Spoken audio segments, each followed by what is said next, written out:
canal. O mensageiro não é importante, mas sua curtida é. Curta, inscreva-se e compartilhe cultura. Deixe livros que gostaria de ouvir nos comentários. Obrigado pela preferência. Casa, não casa, de Machado de Assis. Se alguma das minhas leitoras morasse na rua de São Pedro da Cidade Nova, há coisa de 15 anos, e estivesse à janela na noite de 16 de março, entre 1 e 2 horas, teria a ocasião de presenciar um caso extraordinário.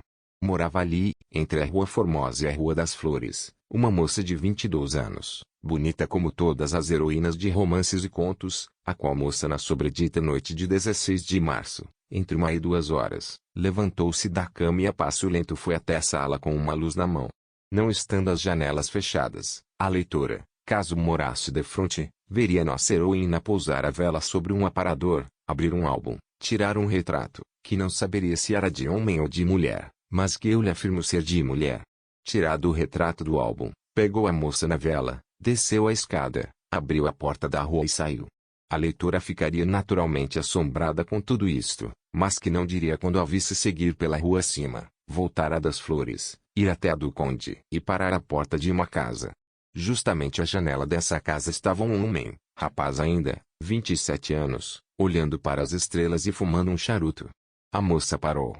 O moço espantou-se do caso, e vendo que ela parecia querer entrar, desceu a escada, com uma vela acesa e abriu a porta. A moça entrou. Isabel! Exclamou o rapaz deixando cair a vela no chão. Ficaram às escuras no corredor. Felizmente trazia o moço fósforos na algibeira, acendeu outra vez a vela e fitou os olhos na recém-chegada.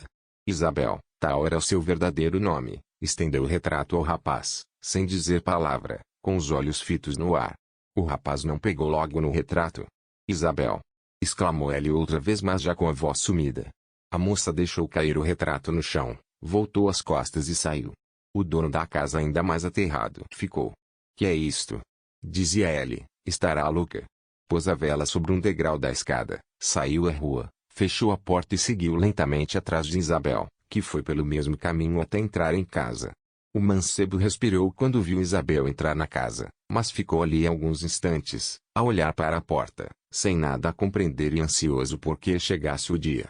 Todavia era forçoso voltar para a Rua do Conde, lançou um último olhar às janelas da casa e retirou-se. Ao entrar em casa apanhou o retrato. Luísa! Disse ele. Esfregou os olhos como se duvidasse do que via e ficou parado na escada a olhar largos minutos para o retrato. Era preciso subir. Subiu. Que quererá isto dizer? Disse ele já em voz alta como se falasse a alguém. Que audácia foi essa de Isabel? Como é que uma moça, filha de família, sai assim de noite para... Mas estarei eu sonhando? Examinou o retrato, e viu que tinha nas costas as seguintes linhas: a minha querida amiga Isabel, como lembrança de eterna amizade. Luísa. Júlio, era o nome do rapaz, não pôde descobrir nada por mais que parafusasse e parafusou muito tempo, já deitado no sofá da sala, já encostado à janela. E na verdade quem seria capaz de descobrir o mistério daquela visita a semelhante hora? Tudo parecia antes uma cena de drama ou romance tétrico, do que um ato natural da vida. O retrato? O retrato tinha certa explicação. Júlio andava 15 dias antes a trocar cartas com o original, a formosa Luísa, moradora no Rocio Pequeno, hoje praça 11 de junho. Todavia, por mais agradável que lhe fosse receber o retrato de Luísa, como obter a maneira por que lhe levaram, e a pessoa, e a hora, e as circunstâncias. Sonho estou doldo. Concluiu Júlio depois de longo tempo. E chegando à janela, acendeu outro charuto. Nova surpresa o esperava. Vejamos qual foi ela. Capítulo 2. Não havia fumado ainda uma terça parte do charuto, quando viu dobrar a esquina um vulto de mulher, caminhando lentamente, e parar à porta da casa dele. Outra vez! Exclamou Júlio. Quis descer logo, mas as pernas começavam a tremer-lhe. Júlio não era tipo de extrema valentia, creio até que se lhe chamarmos medroso não estaremos longe da verdade. O vulto, entretanto, estava à porta, era forçoso tirá-lo dali, a fim de evitar um escândalo. Desta vez, pensou ele pegando na vela, hei de interrogá-la, não a deixo sair sem me dizer o que há. Infeliz. Parece-me que está dolda. Desceu, abriu a porta. Luísa! Exclamou. A moça estendeu-lhe um retrato, Júlio pegou nele com ânsia e murmurou consigo, Isabel. Era efetivamente o retrato da primeira moça que a segunda lhe trazia. Não será preciso dizer ou repetir que Júlio namorava também Isabel, e a leitora compreende facilmente que, tendo ambas descoberto o segredo uma da outra, ambas foram mostrar ao namorado que estavam cientes da sua duplicidade. Mas por que motivo tais coisas se davam assim revestidas de circunstâncias singulares e tenebrosas? Não era mais natural mandarem-lhe os retratos dentro de uma sobrecata? Tais eram as reflexões que Júlio fazia, com o retrato numa das mãos e a vela na outra, enquanto já de volta entrava em casa. Não será preciso dizer que o nosso Júlio não dormiu o resto da noite. Chegou a ir à cama e a fechar os olhos, tinha corpo moído e necessidade de sono, mas a imaginação velava, e a madrugada veio achá-lo acordado e aflito.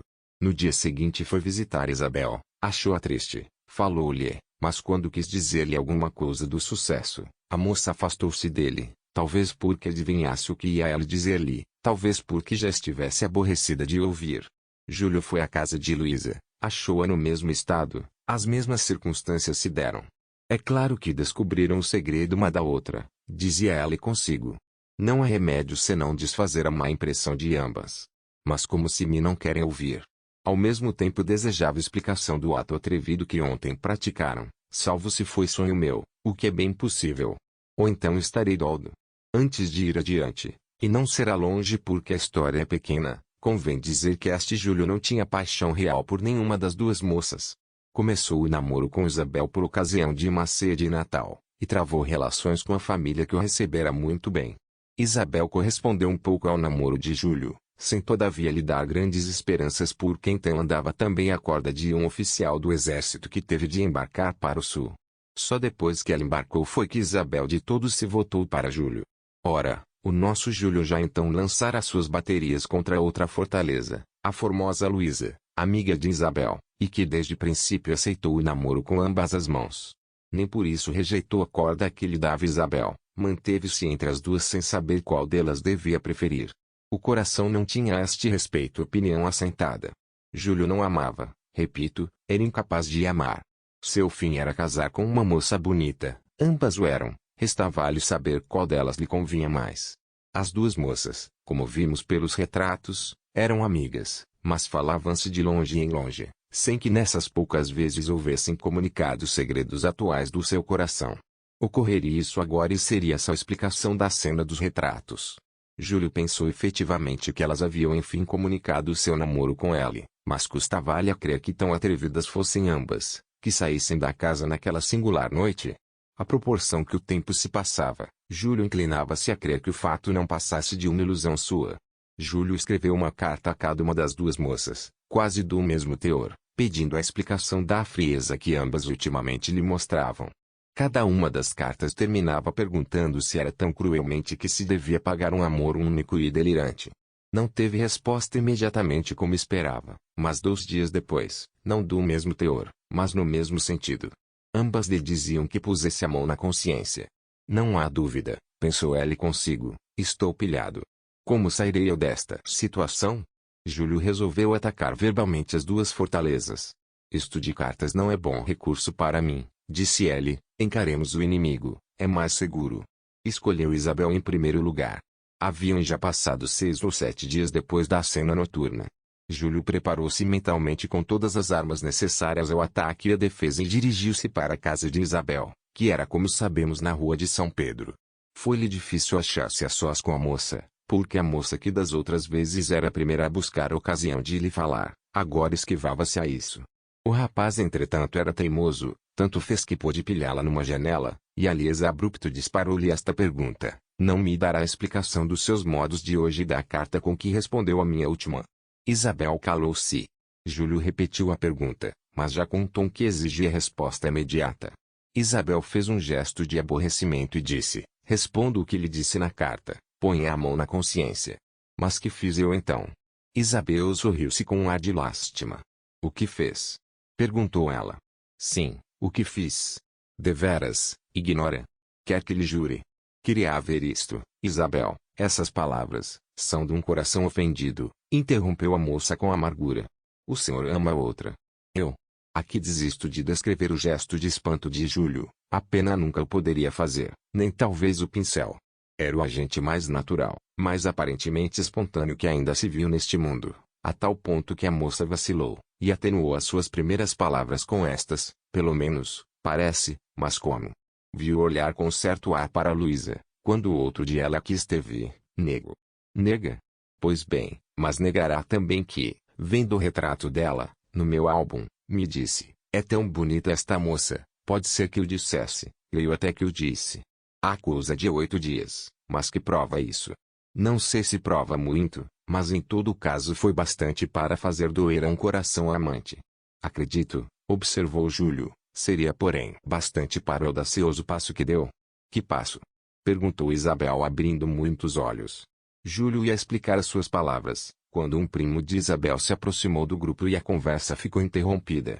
Não foi porém sem algum resultado o pouco tempo em que falaram, porque, ao despedir-se Júlio no fim da noite, Isabel apertou-lhe a mão com certa força, indício certo de que as pazes estavam feitas. Agora outra, disse ela saindo da casa de Isabel. Capítulo 3. Luísa estava ainda como Isabel, fria e reservada para com ele. Parece, entretanto, que suspirava por lhe falar. Foi ela a primeira que procurou uma ocasião de ficar a sós com ele. Já estará menos cruel comigo? Perguntou Júlio. Oh, não. Mas que lhe fiz eu? Pensa então que eu sou cega? Perguntou-lhe Luísa com olhos indignados. Pensa que eu não vejo as coisas. Mas que coisas? O senhor anda de namoro com Isabel.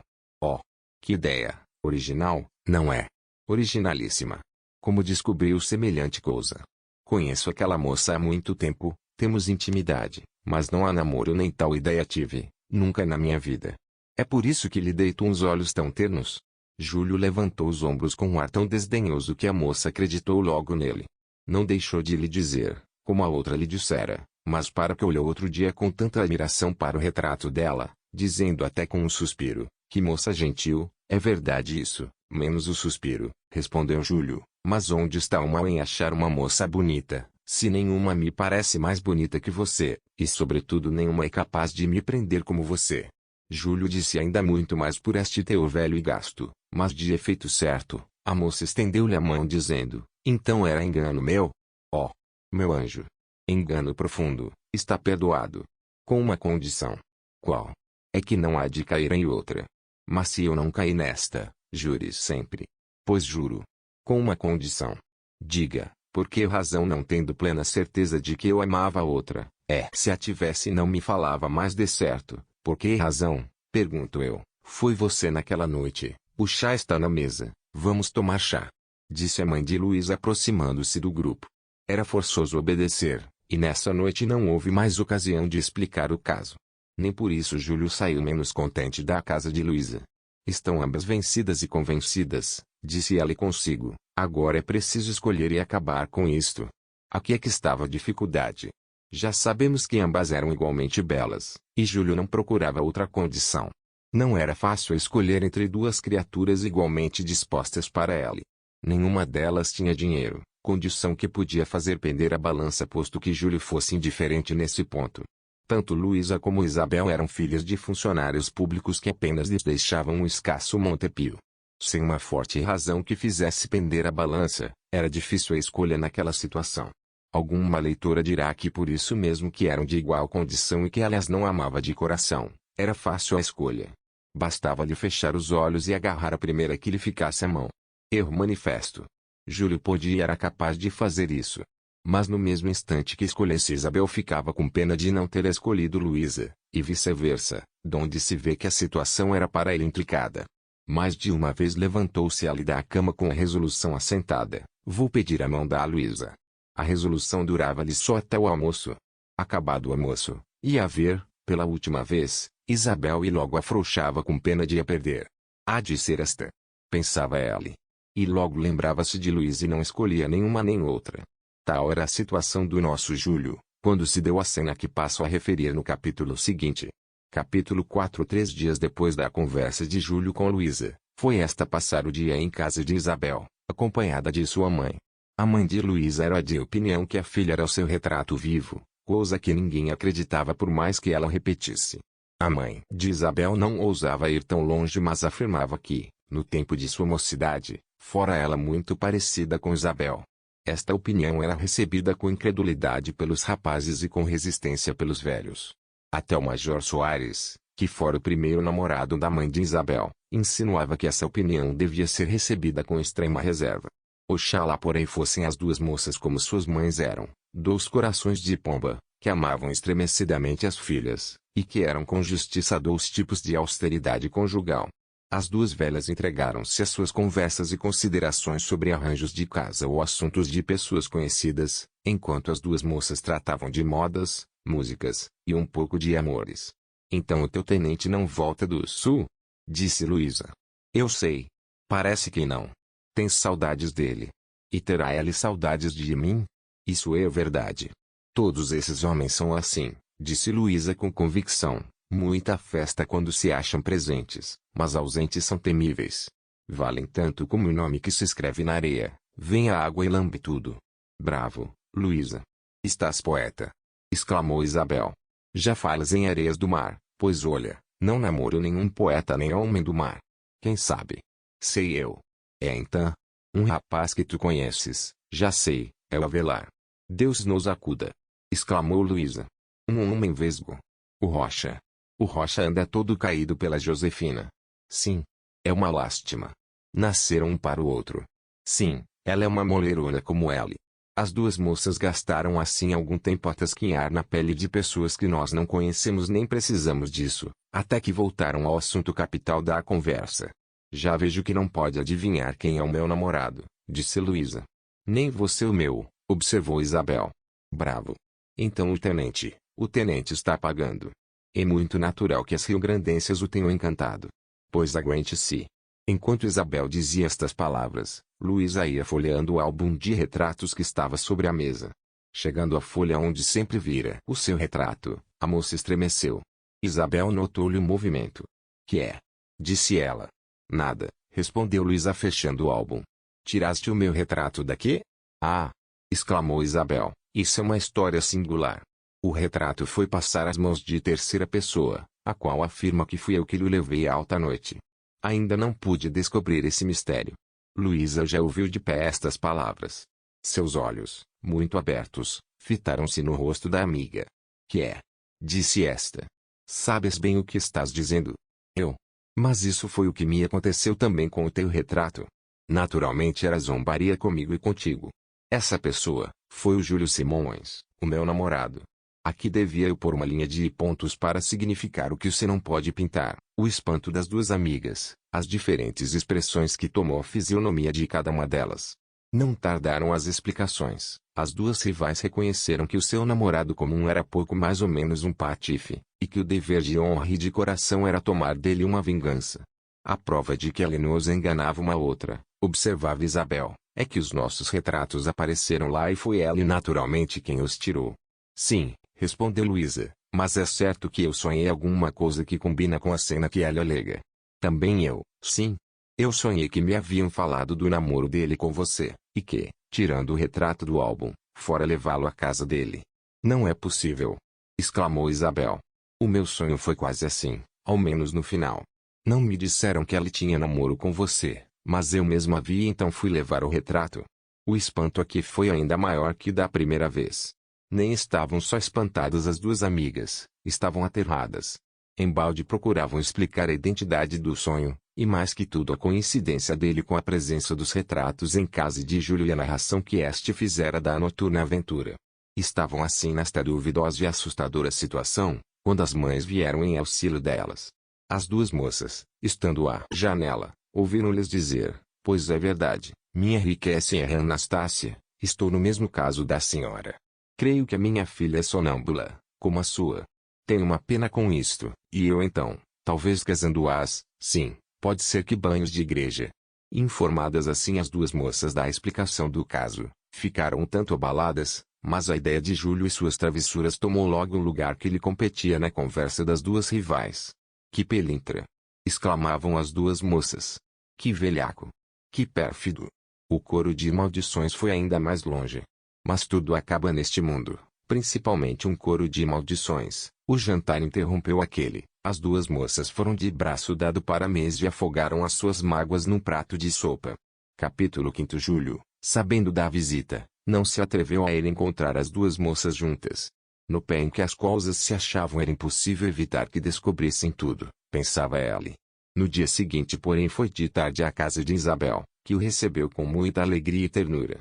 Bom, pensou o namorado, nada contaram uma à outra. Engana-se, disse Isabel, adivinhando pela alegria do rosto dele qual era a reflexão que fazia. Pensa naturalmente que Luísa nada me disse. Disse-me tudo, e eu nada lhe ocultei, mas não me queixo do senhor, continuou Isabel com indignação. Queixou-me dela que devia ter percebido e percebeu o que entre nós havia, e apesar disso aceitou a sua corte. Aceitou, não, posso dizer que fui compelido. Sim. Agora posso falar-lhe com franqueza, a sua amiga Luísa é uma namoradeira desenfreada.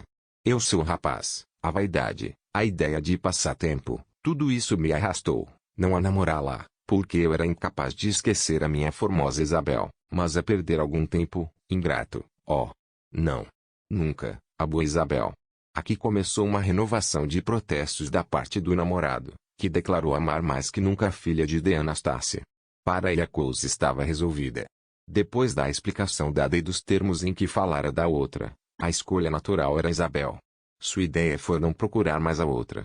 Não o pôde fazer à vista de um bilhete que no fim de 3 dias recebeu da moça. Pedia-lhe ela que fosse lá instantemente. Júlio foi. Luísa recebeu com um sorriso triste. Quando puderam falar a sós, quero saber da sua boca o meu destino, disse ela. Estarei definitivamente condenada. Condenada, sejamos francos, continuou a moça. Eu e a Isabel falamos no senhor, vim a saber que também a namorava. A sua consciência lhe dirá que praticou um ato indigno. Mas enfim, pode resgatá-lo com um ato de franqueza. A qual de nós escolhe, a mim ou a ela?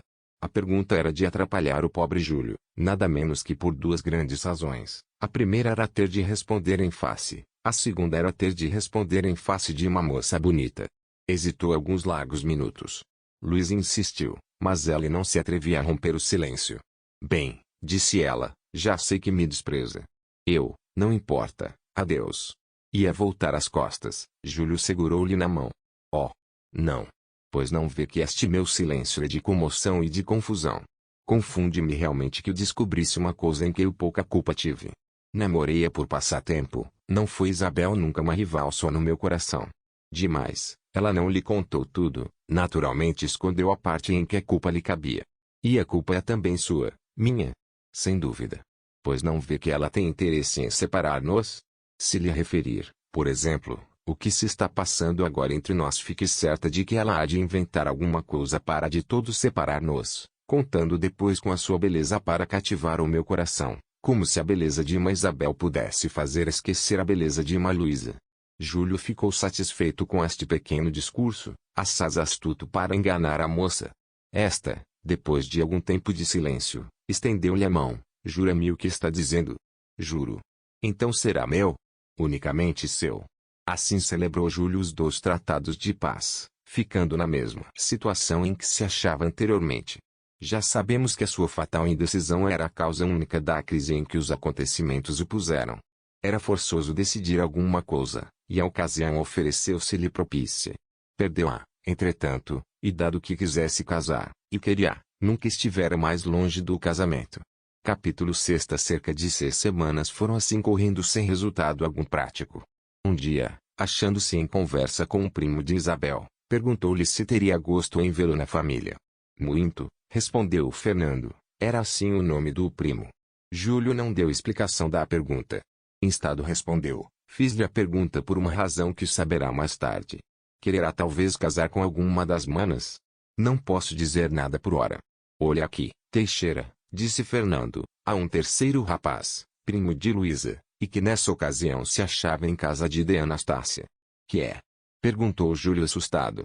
Nada, respondeu Fernando, vou comunicar ao Teixeira a notícia que o senhor me deu. Mas é nosso amigo, posso ser franco. Teixeira, sabe o que me disse o Júlio? Que foi? Disse-me que vai ser meu parente. Casando com alguma irmã tua.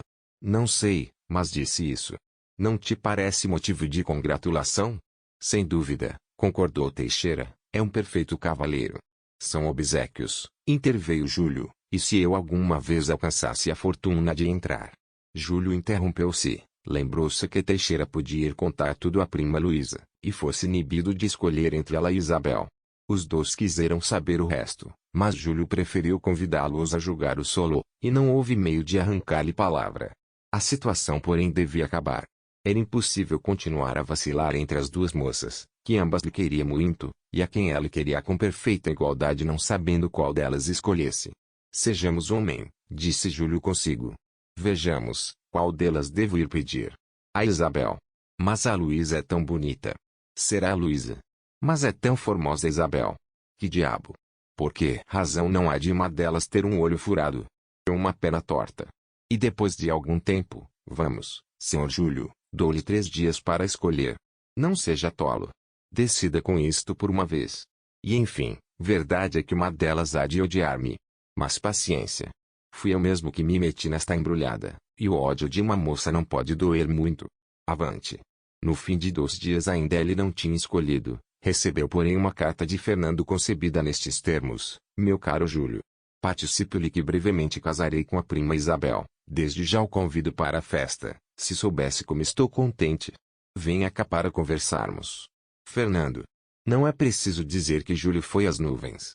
O passo de Isabel simplificava muito a situação dele, todavia, não queria ser assim despedido como um tolo. Exprimiu a sua cólera por meio de alguns murros na mesa. Isabel, por isso mesmo que já não a podia possuir, parecia-lhe agora mais bonita que Luísa.